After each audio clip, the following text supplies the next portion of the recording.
Vamos para a palavra. Você me deu uma palavra e eu quero que você abra a sua Bíblia. Deixa eu orar um pouquinho mais aqui.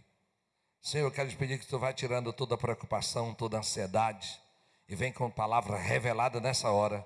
Senhor, direcionada para o teu povo. Damos uma ordem, que todo espírito das trevas, se por acaso ronda esse lugar, nós te mandamos embora agora, em nome de Jesus, para as trevas exteriores, e não toque em ninguém, em nome de Jesus. Senhor, guarda cada casa, cada carro ao sair desse lugar. Nós proibimos acidente, proibimos contrariedade, proibimos briga, proibimos morte, em nome de Jesus. Vem com a tua revelação, vem com a tua graça, com a tua alegria, que te adoramos hoje nesse culto, no nome de Jesus, amém. Aleluia, você pode dizer amém? Toque no seu irmão e diga: a alegria do Senhor é a nossa força. Aleluia, a alegria do Senhor é a nossa força. Mateus 6, irmãos. Como eu gosto de me incluir na mensagem, o título dela é Para Onde Eu Estou Olhando. Você pode colocar para onde você está olhando. Mateus 6, você pode acompanhar no telão.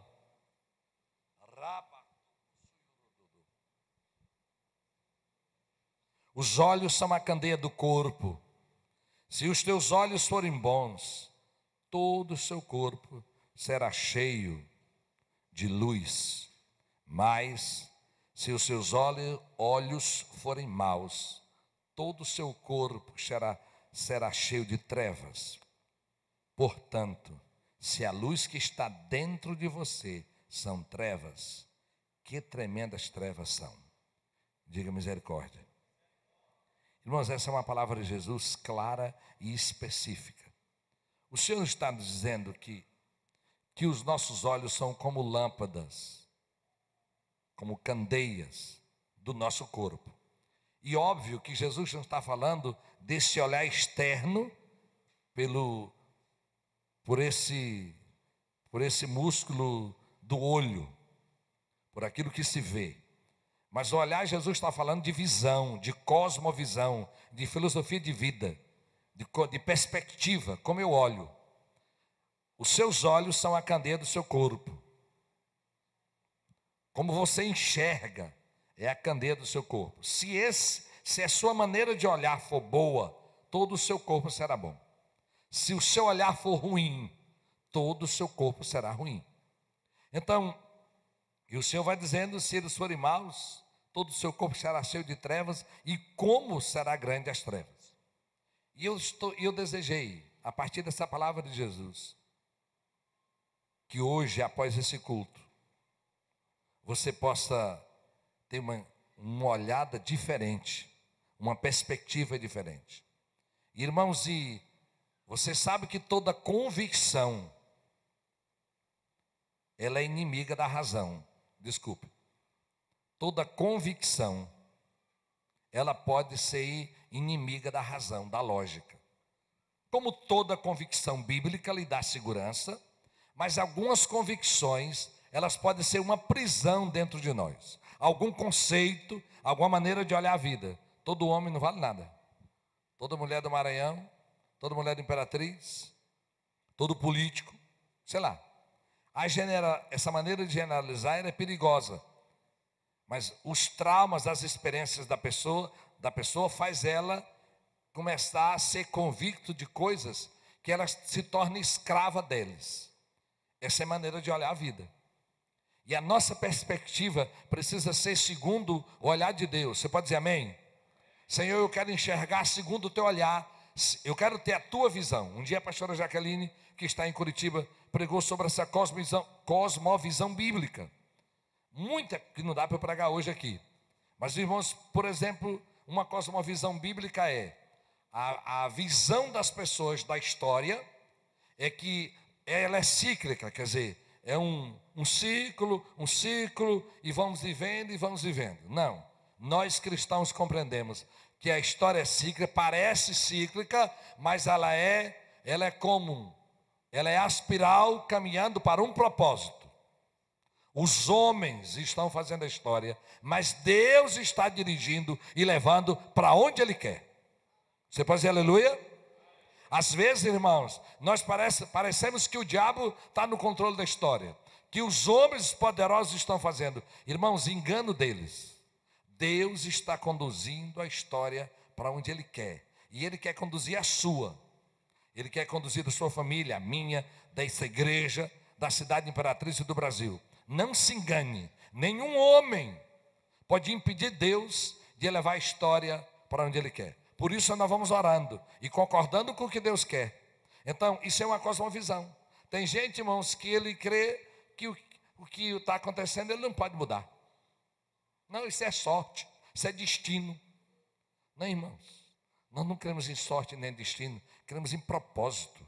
Nosso Deus tem um propósito e Ele vai direcionar a nossa vida. Eu vou buscar o Senhor para conhecer esse propósito.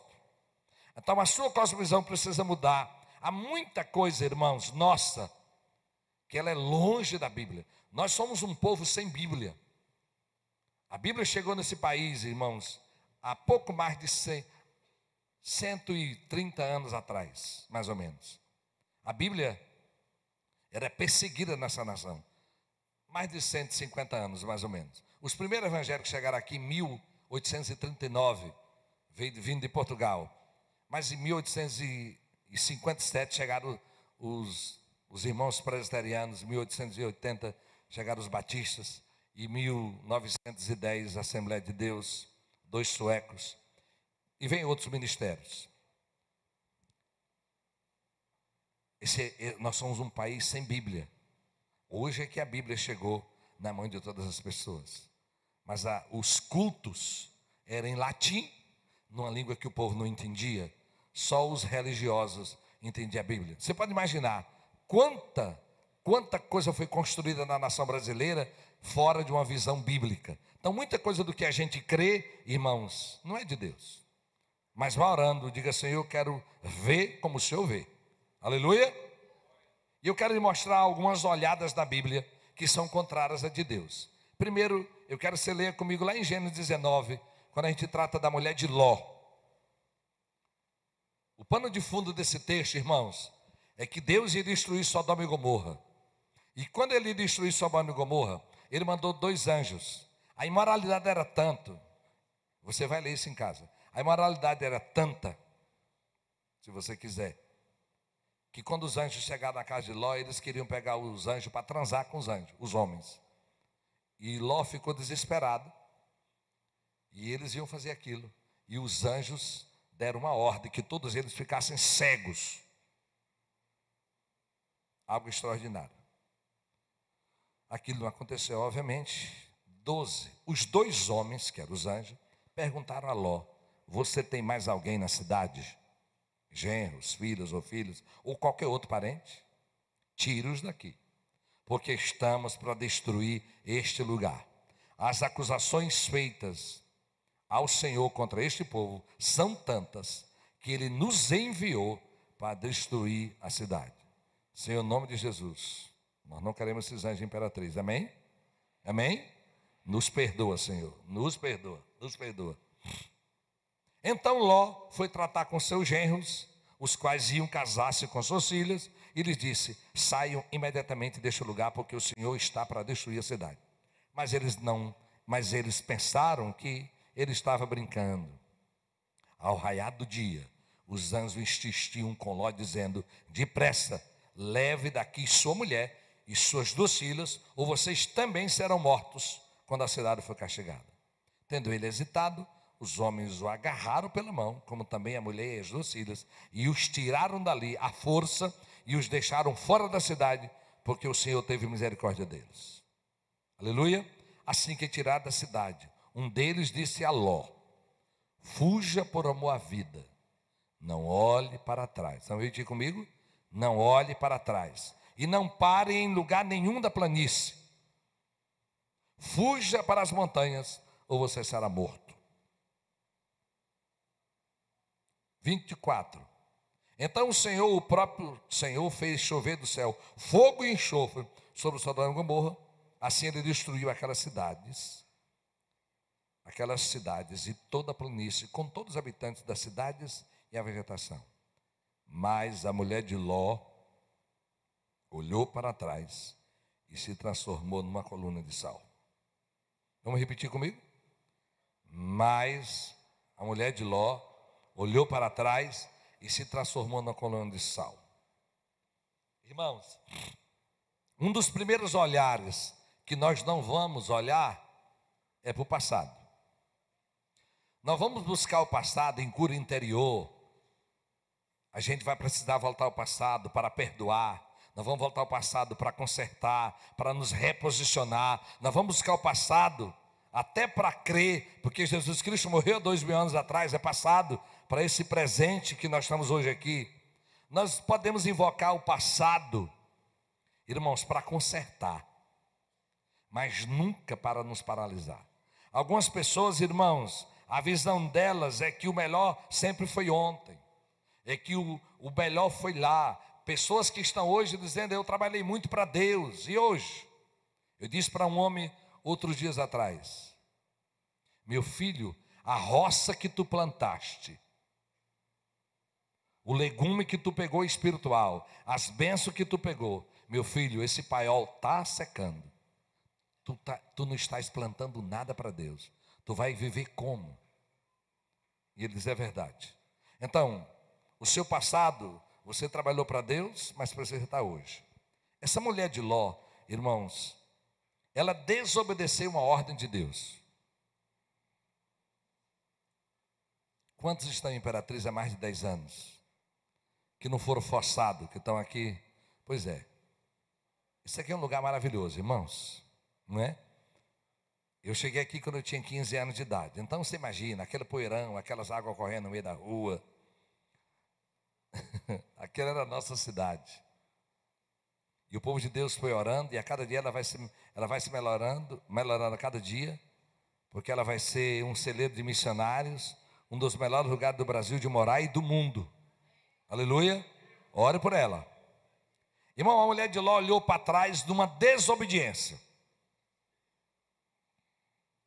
A Bíblia não diz porque ela olhou para trás, mas eu imagino, irmãos. Ela disse: deixa eu dar uma olhadinha. Eu fui tão feliz nessa cidade, criei tanta galinha aqui, sei lá. Tive tanta amiga. Minhas filhas nasceram aqui, não sei o que fez. Mas Deus estava dizendo para ela não olhar para trás. E ela desobedeceu. E nessa olhada para trás, irmãos, ela ficou paralisada lá. E a Bíblia diz que ela virou uma estátua de sal. Estátua e de sal. Parada no tempo, ia decompor. Quando você for lá em Israel, você vai ver, amém? A tradição em Israel é que ali onde é o Mar Morto, a densidade mais baixa da terra, o lugar mais baixo da terra, ali era Sodoma e Gomorra. Você vai ter ver muitas coisas de sal. Muitas, como se fosse estrutura, de sal. Ali a gente não morre afogado naquele mar. A gente fica sentado. Pode ler jornal, pode boiar, não morre. 30% é sal. Também uma gota se bater no seu olho, você fica doido. Vamos lá. Aquela mulher olhou para trás, irmãos, e ela ficou paralisada. E olha aqui para mim, irmãos, em nome de Jesus, nada pode paralisar você. Se esse passado seu foi traumático, dolorido, de rejeição, de sofrimento, eu não sei o que foi, mas em nome de Jesus, ficar com o olhar fixo no passado é impedir que Deus entregue para você um tempo novo, uma planície nova, um projeto novo, uma vida nova. O inimigo, irmãos, ele é pai da mentira. Você não é esse passado, irmãos. Aqueles que estão em Cristo, Ele torna cada um de nós uma nova criatura. Ele tem uma nova história para contar, para criar na nossa vida. Então, cuidado com o seu passado, irmãos. Eu não sei como foi o seu, mas ele não pode estar conduzindo a tua perspectiva, o teu olhar. Se alguém está olhando para trás, irmãos, no mínimo ele vai tropeçar. Como eu posso seguir olhando para trás? Você pode voltar para restituir, para consertar, para perdoar, mas para viver, precisa resolver. E disse Josimeia que tudo que se enterra vivo nunca morre. Você vai enterrar o seu passado bem enterrado, bem resolvido. Você não pode deixar um passado para lá, não. Está na mão de Deus. Eu deixei para lá, não quero nem lembrar. Quero nem lembrar. Não, você tem que lembrar para resolver. Mas você não pode lembrar, irmãos, para morrer, como eu já vi muita gente morrendo. Diga comigo, o passado não é onde eu estou colocando meu olhar. Amém? O passado não é o lugar onde nós estamos colocando o nosso olhar. E essa galerinha mais nova, graças a Deus, vai construindo uma realidade nova. O melhor de Deus está por vir. Repita comigo, o melhor de Deus está por vir. Aquilo que os olhos não viram, que o coração não foi capaz de pensar, é o que Deus tem para nós. Ele diz no livro de Jeremias, ele é que sabe os planos que tem para nós, planos de paz, planos de nos fazer prosperar. Então resolva esse passado. Aleluia, resolva esse passado. Deixa eu dar um dia conversando com minha esposa, nós conversando, parece que os ex-ladrões, ex-macumbeiro, ex não sei o quê, ex-assaltante, ex-usuário de droga, parece que os ex crescem ligeiro dentro da igreja e os outros que estão ali que nunca não crescem. E nós começamos a conversar, sabe por quê, irmãos que vencem? Porque eles vêm para a luz, rasgam o passado deles, confessa tudo, e avança. Se desliga desse passado velho. Aí está alguns de nós aqui dentro da igreja amarradinho, escondendo. Meu amigo, Jesus Cristo disse, eu vim buscar e salvar o que se achava perdido. Então, o seu passado não pode ser onde o Senhor põe o seu olhar. De trauma, de rejeição. Irmãos, nós já encontramos, eu e minha esposa, encontramos alguém na Inglaterra.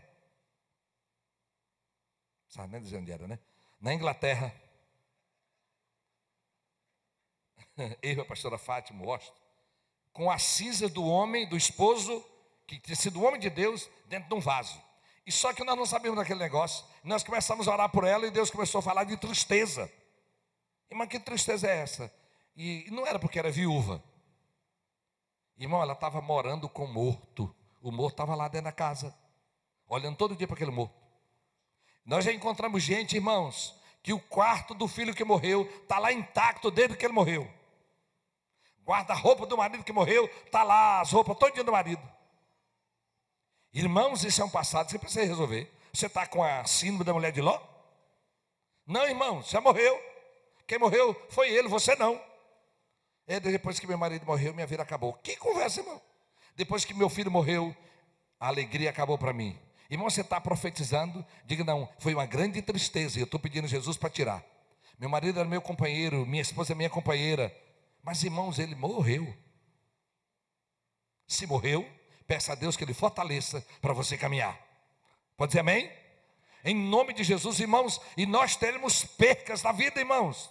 Nós vamos ter, essa é a vida. Agora, irmãos, o nosso olhar não pode estar no passado. Em nome de Jesus, o seu olhar não pode estar no passado. Resolva o seu passado e viva para a glória de Deus. O seu olhar não pode ser o da mulher de Ló. O melhor não está na Sodoma e Gomorra. O melhor está na planície onde Deus quer me dar um novo tempo. Alguns de vós, o Senhor vai tirar de lugares grandes, empresas grandes, cidades grandes, projetos grandes, igrejas grandes, e vai levar para coisas pequenas, porque essa coisa pequena vai ser tão grande e maior do que aquilo que um dia Deus lhe tirou. Deus estava tirando Ló de Sodoma e ele não tinha ideia do projeto grande que ele ia ter. Não fica aí, Deus lhe ama e tem um propósito. Você pode dizer amém? Esse é o primeiro olhar que você vai tirar. O primeiro olhar.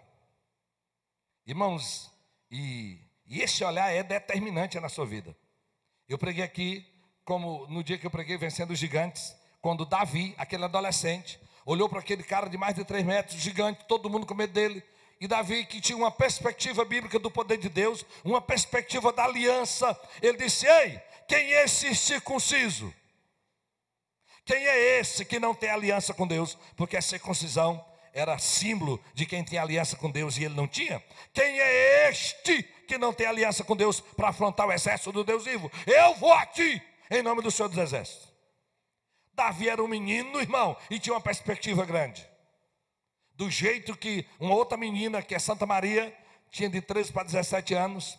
O velho Zacarias, pai de João Batista, sacerdote, trabalhava para Deus a vida inteira. Quando o anjo disse: Ei, Zacarias, a tua oração foi respondida.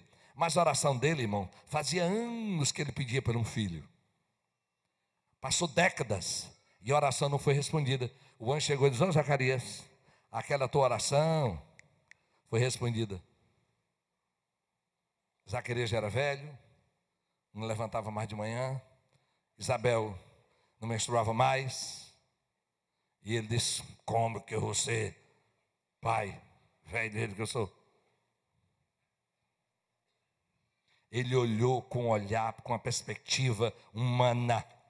E ele conhecia a Bíblia, irmãos. Como é que Sara engravidou? Como é que Abraão engravidou?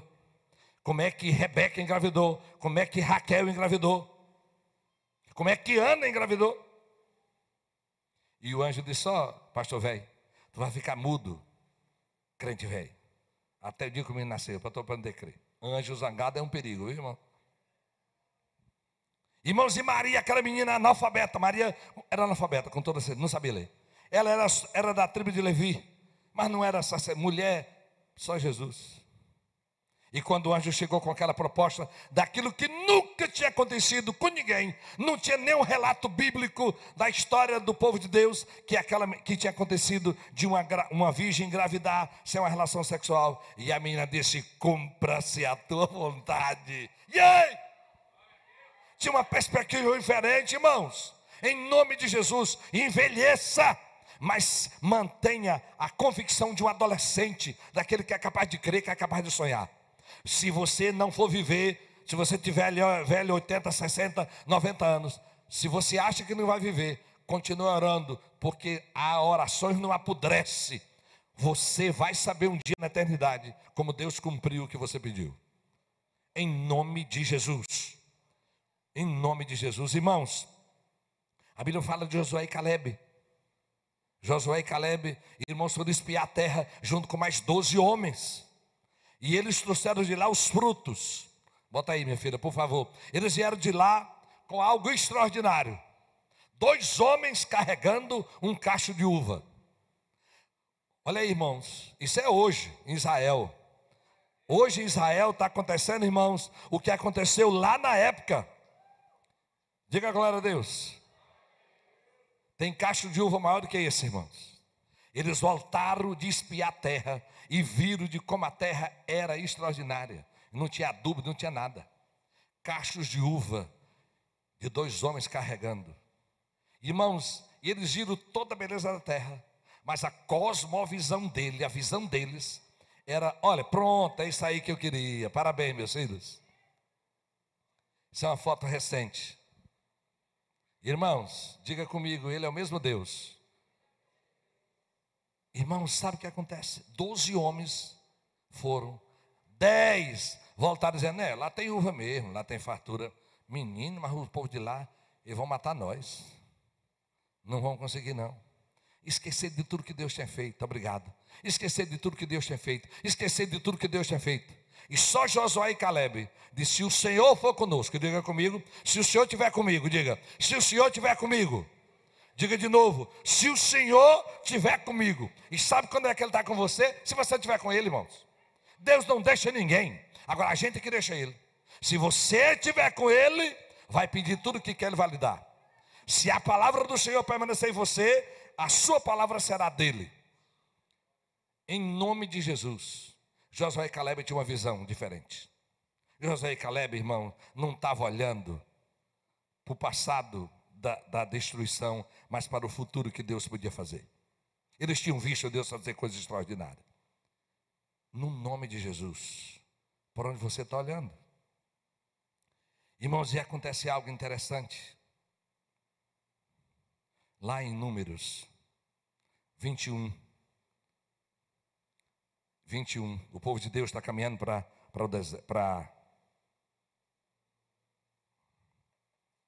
para a terra prometida. Eles partiram eles do monte, Números 21. Partiram eles do monte Or, pelo caminho do Mar Vermelho, para contornar a terra de Edom. Mas o povo ficou impaciente no caminho, e falou contra Deus e contra Moisés, dizendo: por que vocês nos tiraram do Egito para morrermos no deserto? Não há pão, não há água, e nós detestamos essa comida miserável. Então o Senhor enviou serpentes venenosas, que morderam o povo, e muitos morreram. O povo veio a Moisés e disse: pecamos quando falamos contra o Senhor e contra você. Ore pedindo ao Senhor que tire as serpentes do meio de nós. E Moisés orou pelo povo. O Senhor disse a Moisés: faça uma serpente e a coloque no alto de um poste. Quem for mordido e olhar para ela, viverá. Moisés então fez uma serpente de bronze e a colocou num poste. Quando alguém era mordido por uma serpente, olhava para a serpente de bronze, permanecia vivo. Você pode dizer amém? Irmão, uma cena terrível. Toda murmuração gera morte. Diga comigo: toda murmuração, toda reclamação gera morte. Eu não sei que tipo de serpente vem. Um dia Miriam se revoltou contra a liderança de Moisés. Ela tinha criado Moisés. E ela pegou uma leprazinha, passou uns dias fora do arraial. Mas aqui, irmãos, Deus mandou cobra. E morreu muita gente. Aliás, irmãos, aprenda um princípio desse texto, viu? Jovens e mais velhos. Quem arranca a maldição da desobediência é o representante a quem você desobedeceu. Quer ser abençoado na vida, se desonrou seu pai e sua mãe, peça perdão a eles e eles que podem lhe abençoar. Foi rebelde para com a liderança, para com o líder, é esse líder que você pede perdão e é ele que conserta, ele que vai a Deus para limpar seu passado. Não vá se limpar sozinho com Deus, sem consertar com quem você errou, que é tempo perdido. Vá à pessoa e ela libera a bênção na tua vida, porque onde está o lugar da desobediência está o lugar da bênção. Olha para cá. Irmão, você pode imaginar uma cobra lá no alto e cobra no chão. Eu imagino. Chegar no céu eu vou perguntar: Moisés, será que era assim? Eu imagino, irmãos, que os caras pensaram assim: olhar para o alto? Não, menino, eu vou me livrar das cobras aqui. Eu vou me livrar delas aqui. Mas a palavra de Deus, a orientação de Deus, é que a cura estava no alto. Não é lógico, irmãos. Às vezes nós estamos olhando para o problema, para a limitação, e esquecendo que a recomendação de Deus é que a cura está no alto. A Bíblia diz que essa serpente representava Jesus, representava a fé nele. Quando você for em Jerusalém, você vai saber. Jesus morreu no monte, no lugar alto. Morreu numa cruz, no lugar alto. O monte era alto. Estava no lugar mais alto que é Jerusalém. E hoje ele está no lugar mais alto ainda, que é a presença de Deus. Irmãos, para onde você está olhando? Jesus está dizendo: tira o teu olhar de onde há morte e olha para onde tem vida. A terra é símbolo, irmãos, do homem. Por isso vem de humus, humano. Tira o olhar do homem. Irmãos, o Deus dessa terra hoje é o homem. Todo mundo moderno, todo esse mundo que vemos hoje, o homem é o centro. Se você vai lá do Oriente Médio, das pessoas ricas, de Dubai para o lado de cá, se você chega na Ásia, no restante da Ásia, na Europa, aqui na América do Sul e na América do Norte, o homem é o centro. Olha para os prédios, irmãos. Os maiores prédios até a Idade Média eram os prédios da religião, da fé. As maiores construções hoje são para as pessoas morar, e os grandes shoppings são as grandes igrejas do momento. O que é para o homem? O homem virou Deus. A maioria das pessoas, o olhar dela está para baixo, para o conforto, para o prazer, para o entretenimento. Diga misericórdia. Irmãos, e é difícil olhar para o alto, quando eu estou tentando me dar bem aqui. Mas olha o que a Bíblia diz em Hebreus 12. Olha o que o texto diz, a partir do 1, Hebreus 12. Portanto, também nós, uma vez que estamos rodeados por tão grande nuvem de testemunhas, livremo-nos de tudo que nos atrapalha e do pecado que nos envolve, e corramos com perseverança a carreira que nos está proposta, tendo os olhos fitos em Jesus. Vamos ler comigo? Tendo os olhos fitos em Jesus, autor e consumador da nossa fé, ele, pela alegria que lhe fora proposta, suportou a cruz, desprezando a vergonha, e assentou-se à direita do trono de Deus. Minha filha, acha aquela outra versão do primeiro versículo, por favor. Irmãos, eu vou olhar para onde? Eu vou olhar para onde? Para Jesus, que é o autor, o que começou a nossa fé e que vai concluir essa fé. Para esse lugar alto, irmãos, os nossos olhos fitos em Jesus, aquele que é autor e consumador da nossa fé. A Bíblia diz, irmãos, que tudo que é do alto, nisso pensai. Tudo que é do Pai das luzes, nisso pensai. A nossa visão humana é para baixo, é para aqui. Irmãos, a maioria de nós agora queremos viver na terra. A terra passou agora a ser o paraíso. Não, irmãos, a igreja do Senhor vai ser arrebatada, viu? Essa terra vai ficar, por testemunho de Jeová, desculpa, mas é verdade, e para quem mais quiser. Essa terra vai ficar para a grande tribulação. Nós vamos subir. A noiva do Senhor sobe. Aqui é um lugar de provação. E se você perguntar para mim onde é o céu é o fim de uma vida com Jesus. E onde é o inferno, é o fim de uma vida sem Jesus. Pode morrer sem Ele, você vai bater lá. Jesus diz, eu vou preparar o lugar. Ele foi preparar esse lugar, e onde Ele estiver, nós vamos estar. Então, a terra não é nosso lugar, irmãos. A Bíblia diz que Apocalipse diz, o Senhor trouxe um novo céu e uma nova terra. Mas, irmãos, não quer dizer que nós vamos habitar nesse lugar. Se for aqui, será totalmente diferente. Você só tem a cosmovisão da terra, de se dar bem, de comprar um carro, um apartamento, de passear, de viajar, de pecar, de ter prazer, de comer do que é bom.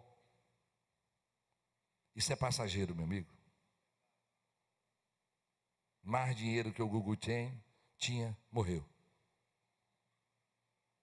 Agarrado ao que é terreno, tudo vai passar, só não passa o que é eterno. Aleluia, se agarra a isso, tendo os olhos fitos em Jesus, autor e consumador da nossa fé. Ele, pela alegria que lhe foi proposta, suportou a cruz, desprezando a vergonha, e assentou-se à direita do trono de Deus. Para onde você está olhando? Para onde você está olhando? Numa escuridão, numa falta de direção, irmãos, nós temos tudo mudando, a leis mudando, os conceitos mudando, a filosofia mudando, o conhecimento muda. Alguém me disse essa semana, um pastor da igreja pentecostal menonita casou 2 homens, porque se casava lá no cartório. Misericórdia, irmãos, tudo está mudando. Coloca os olhos em Jesus. A República Federativa do Brasil vai mudar ainda, mas a República Federativa do céu não vai. Nesse mundo de dúvidas e incerteza, olhe para Jesus.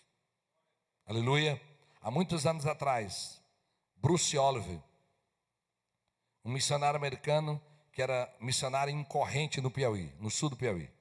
Escolas e projetos sociais, igrejas. Eles tinham um avião. E uma noite, uma criança adoeceu e precisava de socorro, e era grave, e não tinha condição. Teresina longe.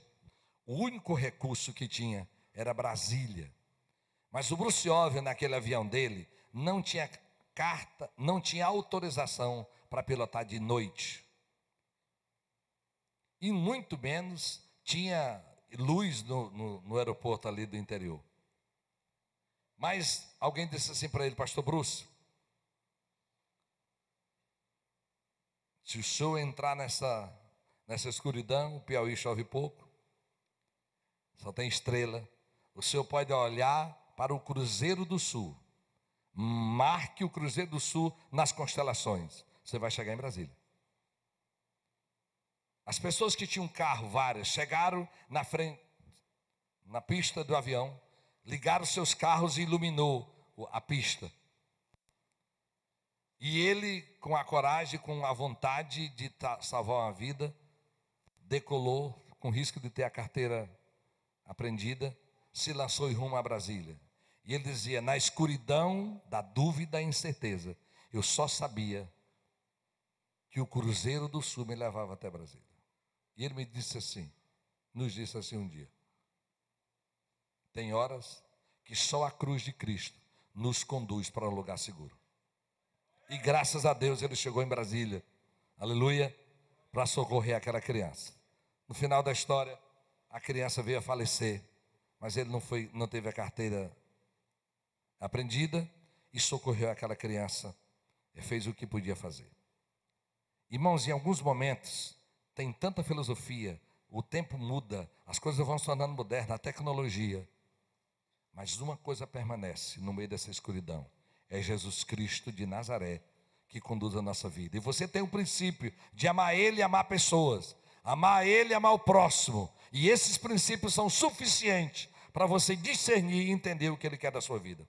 Tenha os olhos fitos em Jesus. Diga comigo: meus olhos estão postos em Jesus. Vamos lá? Meus olhos estão postos em Jesus de Nazaré.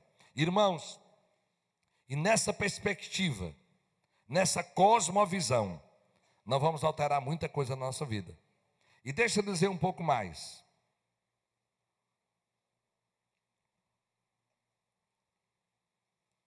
Olha, coloque aí, botou lá, né? Coloca naquela versão antiga. Irmãos, o texto nessa versão diz assim: estamos rodeados por uma grande nuvem de testemunha, diz: deixemos todo embaraço. A NVI que eu li, ela diz assim: livremos-nos de tudo que nos atrapalha. Uma versão mais antiga diz: deixemos todo o embaraço e o pecado que de tão perto nos odeia e corramos com perseverança. Ele diz assim: nessa missão nossa, irmãos, olhando para Jesus, mas tem alguma tarefazinha que nós precisamos fazer. Quem livra, quem deixa todo embaraço, quem se livra do mal somos nós. A ação aí, o verbo, é sofrido, é uma ação humana. Deixemos todo o embaraço. Embaraço é aquilo que amarra, que enlinha a gente. Na língua espanhola, uma mulher está embaraçada quando está o quê? Grávida. Uma mulher grávida é uma mulher embaraçada, limitada. Embaraço, quem criou galinha, os pintos criados assim no mato, de vez em quando eles enrolavam se enlinhava. Uma das maneiras de pegar avestruz ou ema é pegar uma corda de 1 metro e pouco, com 2 pesos nas pontas, e lançar nas pernas dela e enrolar. Ela cai, é embaraçada, enlinhada. O que é que está embaraçando você? Enlinhando. O que é que lhe amarra? É você que deixa o embaraço. O embaraço pode ser uma filosofia de vida. O embaraço pode ser um conceito. O embaraço pode ser uma maneira como você olha as coisas. Livremos-nos de tudo que nos atrapalha. Vamos dizer comigo? Deixando todo embaraço. É você que deixa. E o pecado que de tão perto nos odeia. Acorde para ele está rodeando. E vamos correr com perseverança a carreira que nos está proposta. Na medida que a gente deixa todo embaraço, deixa aquilo que você sabe que é pecado. Irmãos, tem coisas, hoje eu só não chamei um homem de ignorante, porque era um pastor. Ele tem diabetes, muito magro. Antes do almoço, ele está com um copo de Coca-Cola. Tem um problema com Coca não, irmão? Por favor. Falei tanto de Coca hoje, né? Mas se você for inteligente, deixa aquela porcaria. Olha. Irmão, refrigerante só serve para quem é dono de indústria. Vamos lá. Procure aí. Veja se Coca-Cola presta. Olha. Irmãos, e eu disse, como é que a pessoa é irresponsável para com ele mesmo? Eu sei que a gente erra, sabe que não deve comer uma coisa e come. Mas, meu amigo, um homem com diabetes toma um copo de Coca-Cola. Eu fiquei espantado, estou escandalizado até agora. Diga comigo, quem tem que se livrar, quem tem que deixar algumas coisas sou eu. Irmão, não diga, ô Senhor, me ajuda. O Senhor pode lhe ajudar, mas você que tem que deixar. As ações, irmãos, da vida cristã, elas não estão com Deus. Quem é agente de cura, quem é agente de salvação, quem é agente para falar a palavra de Deus, sou eu. É eu que sou agente. Eu também sou agente para deixar algumas coisas e caminhar olhando para Jesus. Porque nós, os homens, podemos falhar, mas Ele não vai falhar. Agora, olha aí, irmãos, olha o que o texto diz. Na luta, versículo 4. Na luta contra o pecado, vocês ainda não resistiram até o ponto de derramar o próprio sangue. Vocês se esqueceram da palavra de ânimo que Ele lhes dirige como a filhos. Meu filho, não despreze a disciplina do Senhor, nem se magoe com a sua repreensão. Pois o Senhor disciplina quem ama e castiga todo aquele a quem aceita como filho. Suportem as dificuldades, recebendo-os como disciplina. Deus os trata como filhos. Pois qual é o filho que não é disciplinado por seu pai? Se vocês não são disciplinados, se vocês não são disciplinados, e a disciplina é para todos os filhos, então vocês não são filhos legítimos, mas sim ilegítimos. Assim, além disso, tínhamos pais humanos que nos disciplinavam a nós e os respeitavam. Quanto mais devemos submeter-nos ao Pai dos Espíritos, para assim vivermos. Nossos pais nos disciplinavam por curto período, segundo lhes parecia melhor, mas Deus nos disciplina para nosso bem, para que participemos da sua santidade. Nenhuma disciplina parece ser motivo de alegria no momento, mas sim de tristeza. Mais tarde, porém, produz fruto de justiça e paz para aqueles que por ela foram exercitados. Portanto, fortaleça as mãos enfraquecidas e os joelhos vacilantes, façam o caminho reto para os seus pés, para que o que é manco não se desvie, antes seja curado. Igreja, o sofrimento é em alguns momentos, uma maneira de Deus nos aprovar. Foi assim para José do Egito, foi assim para José de Maria, foi assim para Jesus, foi assim para Jó, foi assim para aquele cego que nasceu cego para a glória de Deus. Mas olha, irmãos, outras coisas, elas são resultado da nossa desobediência ou dos nossos pais. E no nome de Jesus, nessa caminhada, irmãos, compreenda que Deus vai nos disciplinar porque Ele nos ama e não porque Ele está nos rejeitando. Às vezes eu tenho uma cosmovisão de que se eu estou sofrendo é porque Deus é mau, porque Ele não me deu. Irmão, cresça na sua fé. Quanto mais o Senhor lhe der, mais Ele vai cobrar de você. É uma palavra de Jesus, a quem muito é dado, muito é cobrado. Então, você está crescendo em Deus, você tem luz a respeito de Deus, tem conhecimento a respeito de Deus, pois Ele vai tratar você segundo essa luz, segundo o tempo que você está vivendo. Em nome de Jesus, tenha uma cosmovisão correta de que a disciplina que Deus nos trata, não é porque Ele nos reprova, é porque Ele quer nos aprovar. Aleluia. Em nome de Jesus, olhe para Jesus, compreendendo que Ele é seu Pai. E se Ele é seu Pai, e você está concordando com Ele, que só vai acontecer aquilo que é a vontade dEle. Nem todo sofrimento é Deus retirando a mão, é Deus lhe dando a mão para levantar para um nível maior. Às vezes, alguns de vós são tão teimosos, tão obstinados, que só uma disciplina de Deus para lhe corrigir, para lhe trazer de volta.